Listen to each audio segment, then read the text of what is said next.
Yes, Tony, you're officially you and Mike Cobb are the hump. We're over the halfway point with you. So Well, I uh, appreciate being part of Hump Day. Trust me. yes, you are. You are literally the two hump interviews here. So it's all downhill. Let's just accelerate here. It Good to really see you, is. my friend. It's good to see you, Paul. Thanks for having me part of this.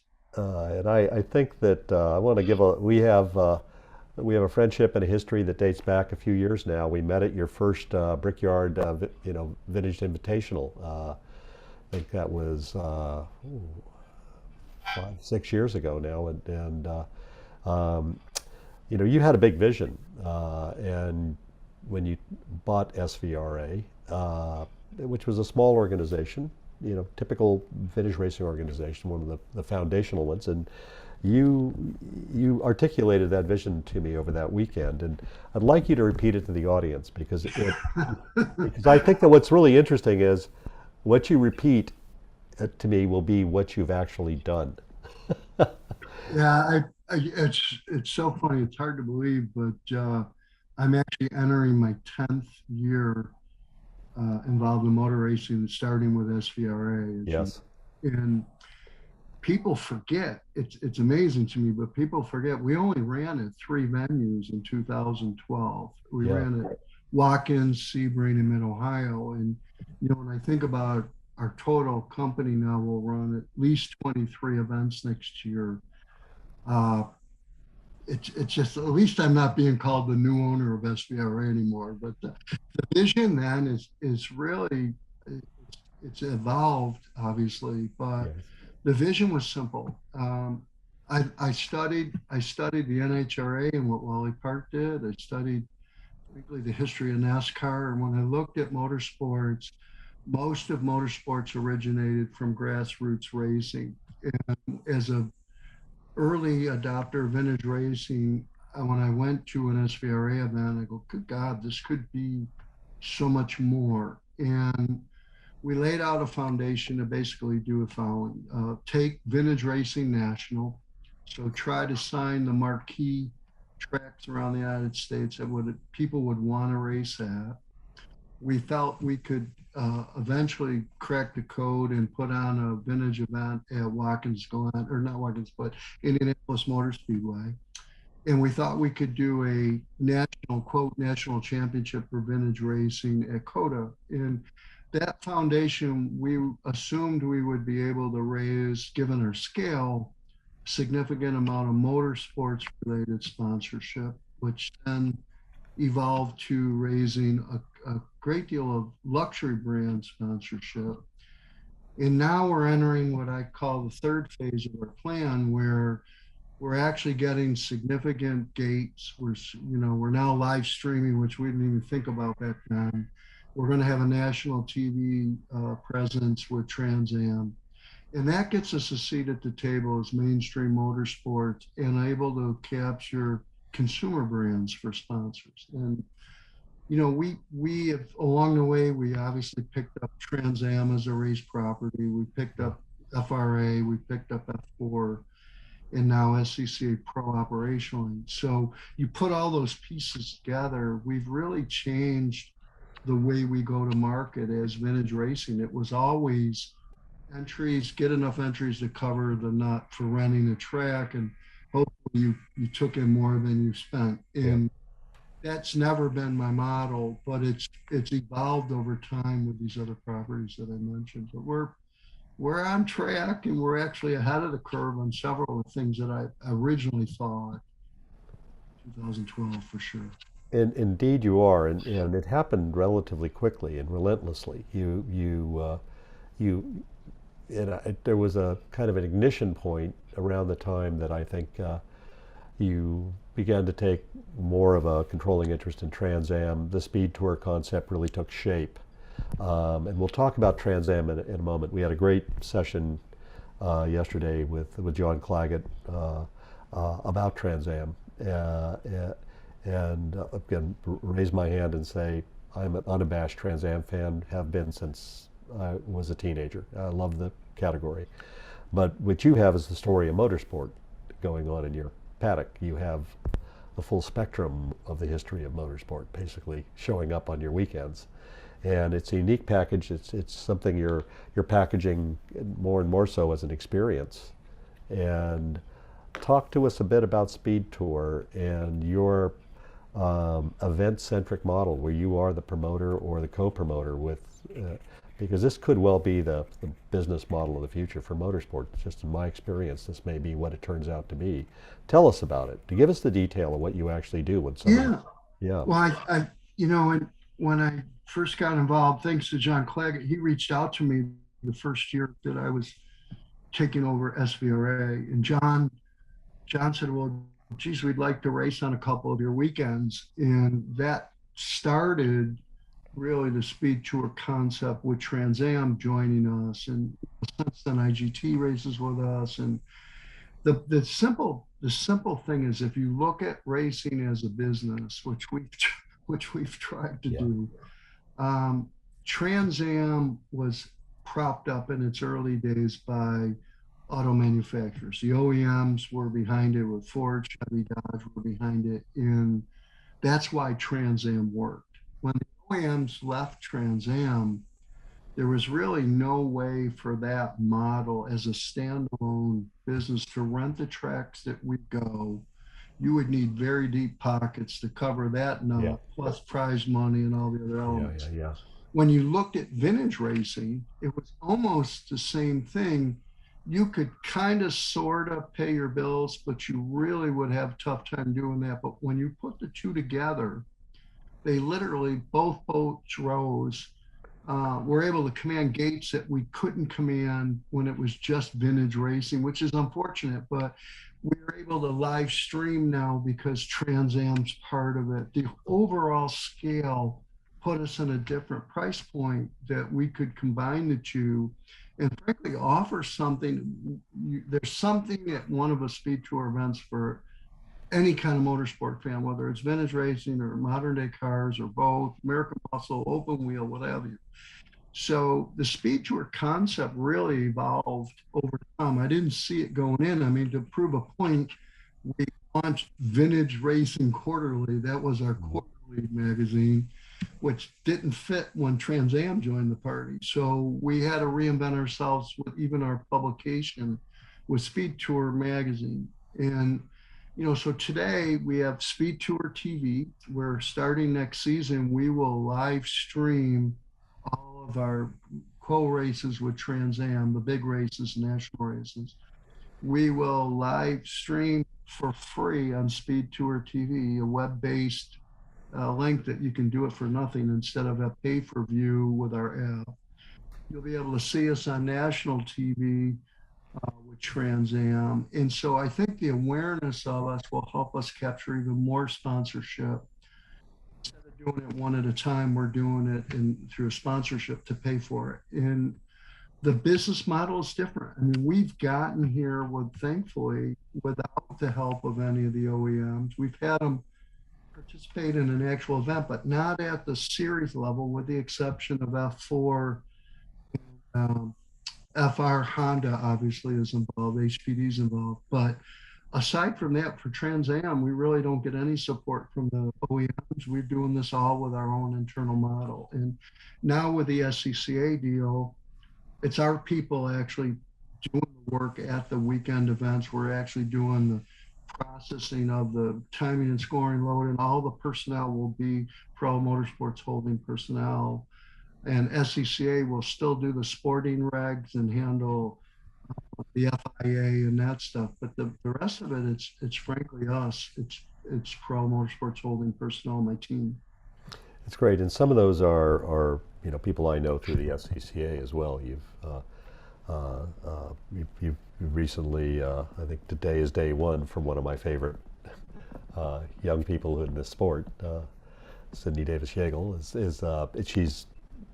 She's a key player in SCCA Pro Racing, and now she's one of your key players. And congratulations to her. And congratulations to you for having such a bright young talent in the company.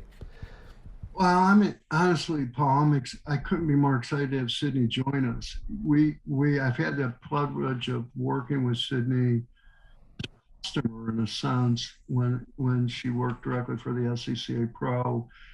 You know, we've built this piece at a time. Having John Claggett on Trans Am has been a huge resource, and now having Sydney, having Alex Miller, who was Yeah. remember a long time SCCA guy running SCCA, running SVRA, having Scott Goodyear on the team, we've really built the A team, and I think now I can really focus, get less into the weeds on the day-to-day activity of our events and more in the strategic alignment, the sponsorship alignment, the strategy stuff, which I honestly am better at than figuring out who's going to be at what corner station. Yeah, and I think you've opened another direction in our conversation here today by talking about the strategic part of this. If we could spend just a few minutes on how you ended up where you're at. What were you doing before you did all of this? I think people need to understand that you're playing chess, not checkers here. Yeah, Can you give a little bit of just a backstory of Tony Perella and how he got here? sure. I was, I was always a racer at heart, but unfortunately life got in the way and I had to go get a day job. And the day job path took me to telecommunications. So I was fortunate enough to be part of taking two companies public in telecommunications. The both got from my kitchen table north of $1 billion, but very good financial models, great experience, great people, but no one ever called me up excited about their telephone. And frankly, people that worked for me, but I didn't give a damn about what we sold. It just was an ends to the means, so to speak. Yeah. The interesting thing is, the last company I bought was a telephone service business that serviced high-end national companies. Uh, in that company, we ended up putting on the best company in America to work for list on Fortune's list 4 years in a row. We bought it out of bankruptcy, turned it around. It was a very successful business, but I found myself at 50 years old going, do I really want to go back to another corporate run, or do I want to bootstrap something that I care about? And like you are a Trans Am fan, my first exposure was 1969 at 10 years old to go see a Trans Am race at the Glen, and that was my passion. And It's so, pure racing track, is what it is. it is. Now that's, to me, Yeah. I was at a point in my life where I could afford to do something that I really care about, but I felt like I still had a lot of energy left to give back to business. And this was a perfect storm. I wish I could tell you I saw this scale 10 years ago. I didn't. There was part of me thought that this would be a lifestyle business. I could be a race car driver on weekends and actually grow the sport. My race car Sorry, I'm career laughing. is toast because the demands of running the business have Yeah. been obviously more than I anticipated. But the rewards are great. We have, there was a lot of skepticism and frankly critical of my plan. Um, it was on the heels of Zach and Bobby Ray Hall. I listened to Zach yesterday. I saw him at Formula One, and those guys took a run at doing a national vintage racing. So when I first came in, everybody said, "Who do you think you're Zach Brown, or do you think you're Bobby Ray Hall?" No, I think I'm just a guy that wants to try to do this. Yeah. And I'm grateful. It's evolved to well beyond just vintage racing, but that's still a real important piece to me. We've just had to do it differently than everybody else to do it national, but thankfully it's working. You throw in a worldwide pandemic just to keep you on your toes in the middle of all this, but we've been able to grow exponentially over the last 2 years in spite of COVID. We didn't lay anybody off. We kept the band together. We've added to the team, You sure have. and I feel like we have a lot to be thankful for. We're very grateful for where we are right now. And you've had a good, effective expansion into the West Coast here now, and I think that you truly are a national footprint with what you're doing. And I think that I mentioned it yesterday when we were talking with John, and there's an energy certainly about Trans Am that is organic. people know what the Trans Am is.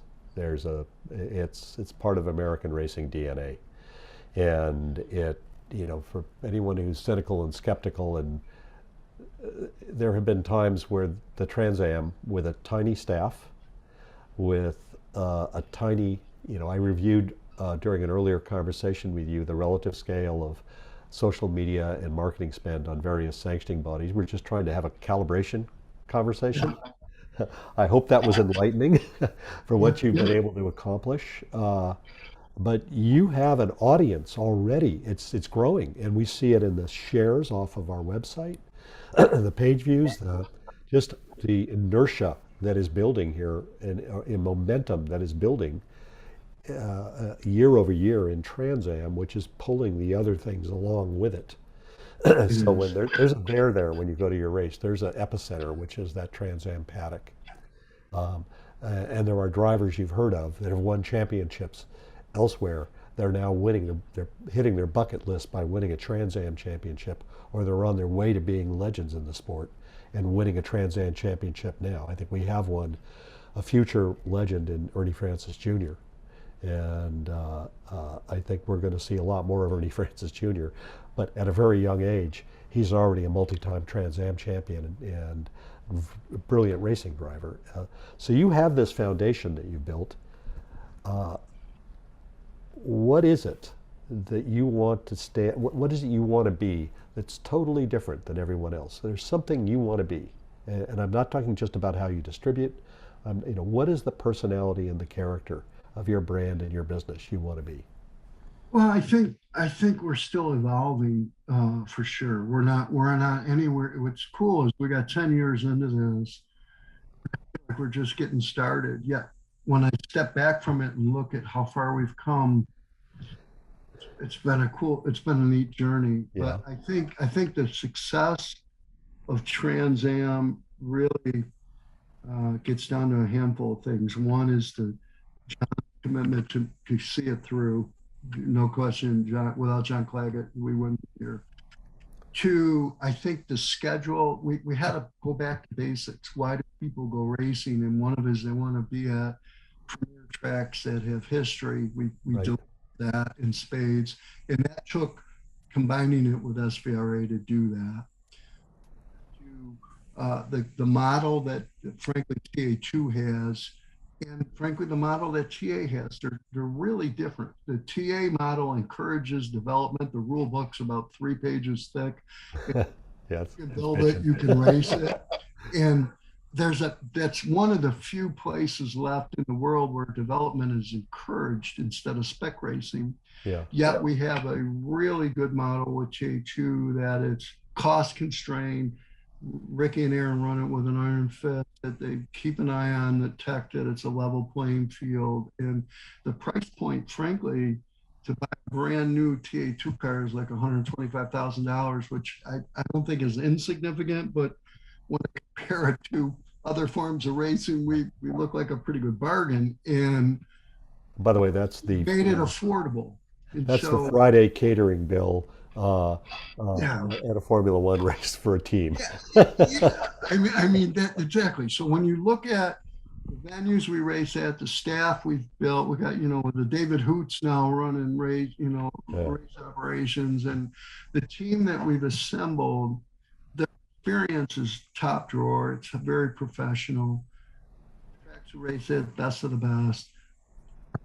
Structure is great, and now we're going to have national TV and free live streaming. I think a lot of the boxes have been checked.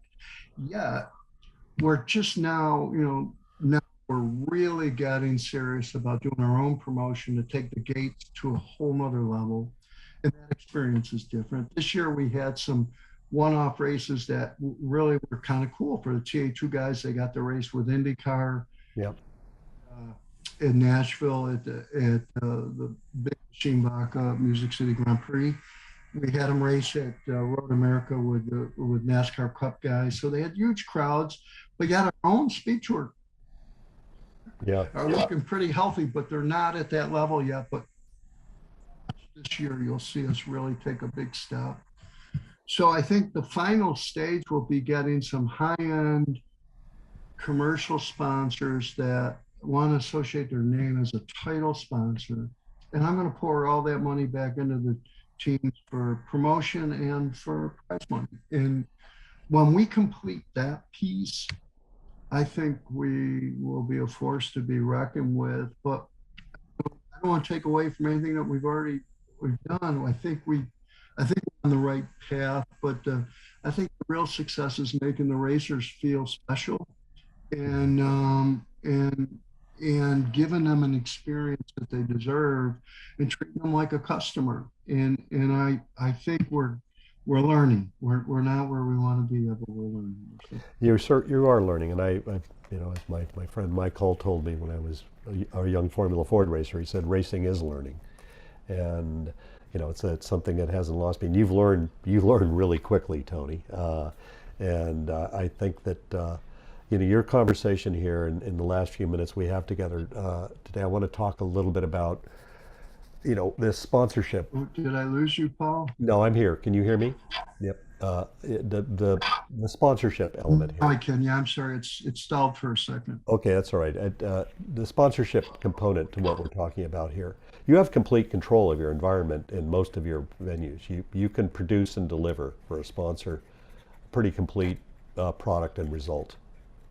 And you can tailor the entire promotional envelope to the needs of the sponsor, basically. And you control the promotional, everything about your sport. So, I see that as being an obvious opportunity for a number of companies looking at motorsport right now. You talked about what you would do in reinvesting. But more importantly, I want to ask you, what do you think you bring as a brand? Yeah, I'm going to keep coming back to that. What is the promise of SpeedTour? What is the essence of what you bring to a partner? What do you? We really bring it, and it really depends on what type of brand or company that we're partnering with. But I'll give you some examples.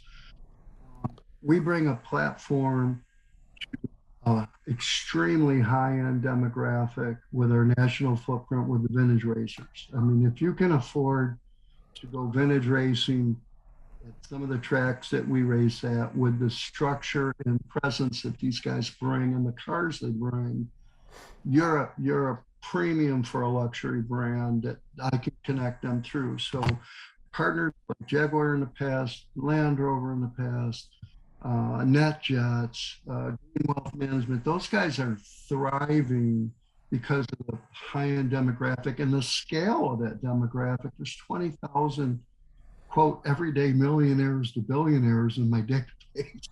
Yeah. It's some pretty healthy, you're not dealing with 40 racers. You're dealing with 5,000 entries a year. And I'm just hoping one of them adopts me.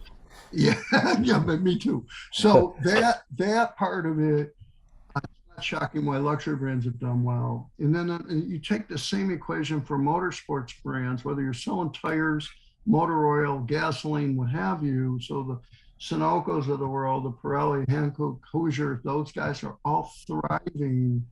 Hawk Brake, any race related, because again, our grassroots scale is over 5,000 entries a year. It's a huge opportunity, but we tie them together with our magazine. We tie them together through you, frankly, with racer.com and our presence there.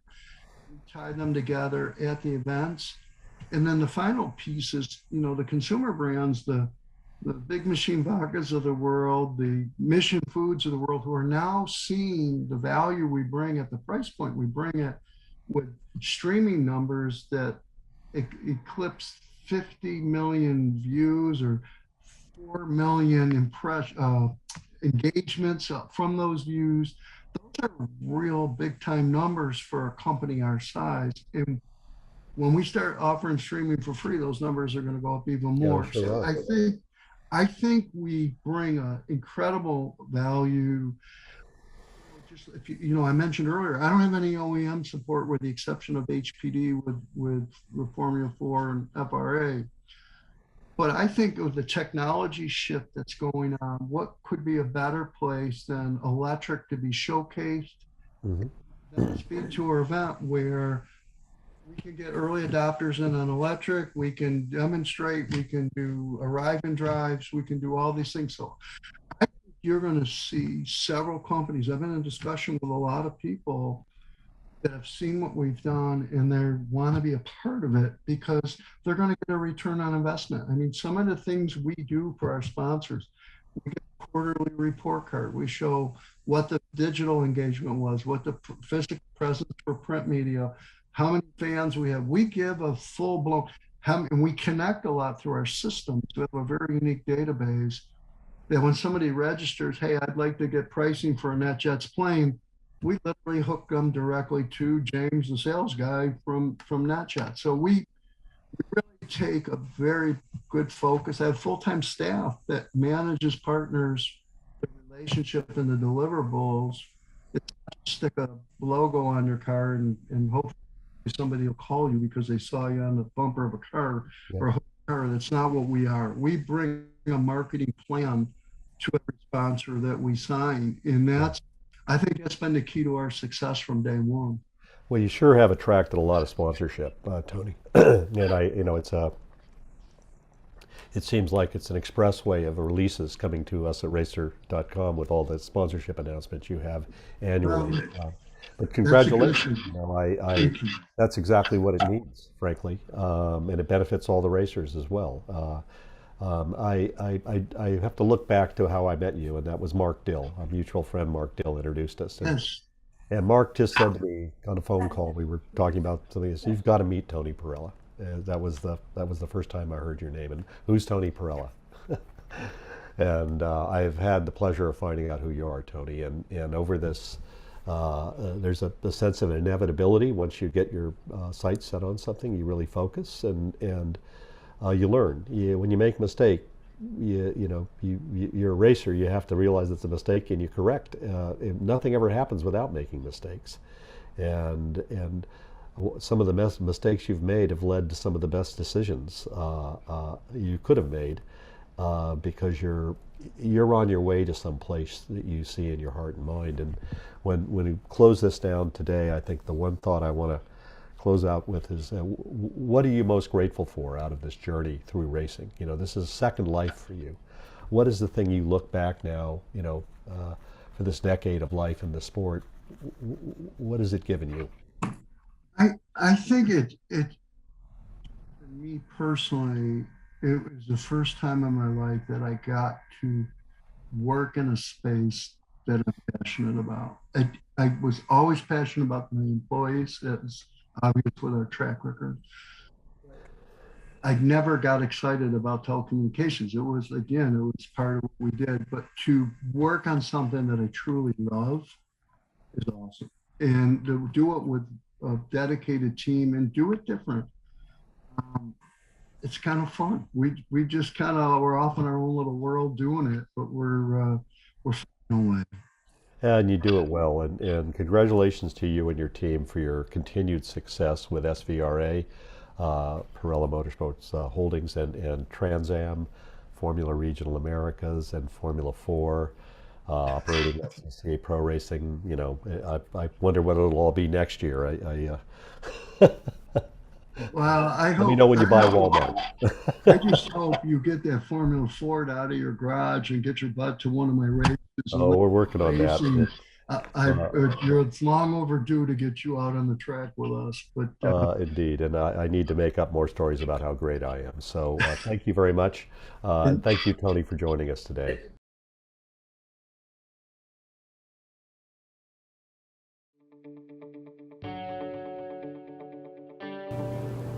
The concept for EPARTRADE is basically, in my opinion, there's a big hole in the internet.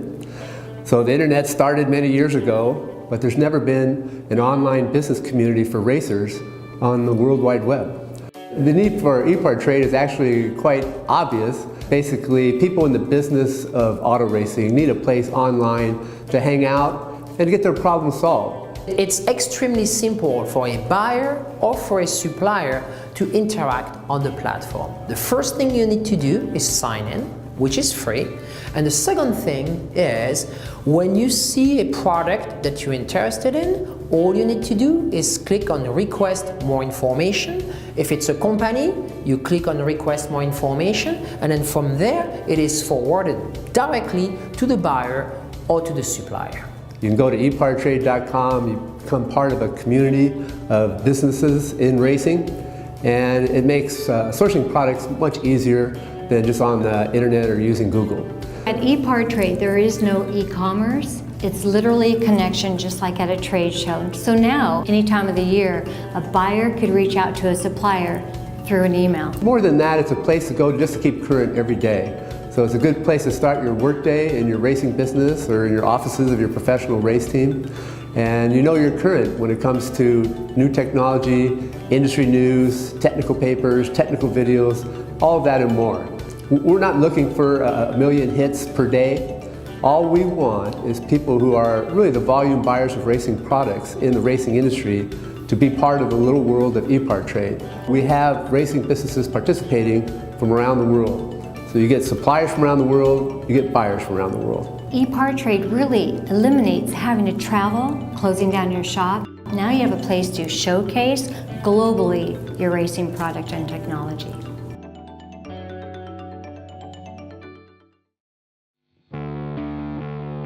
There are two types of people, racers and everyone else. Racer Magazine is for those who believe that racing is a way of life. Racer embodies the excellence that defines a sport driven by passion, courage, and ingenuity. Get 1 year of both Racer's print and digital edition for only $39 with instant access to our entire digital issue archive. Subscribe now at info.racer.com.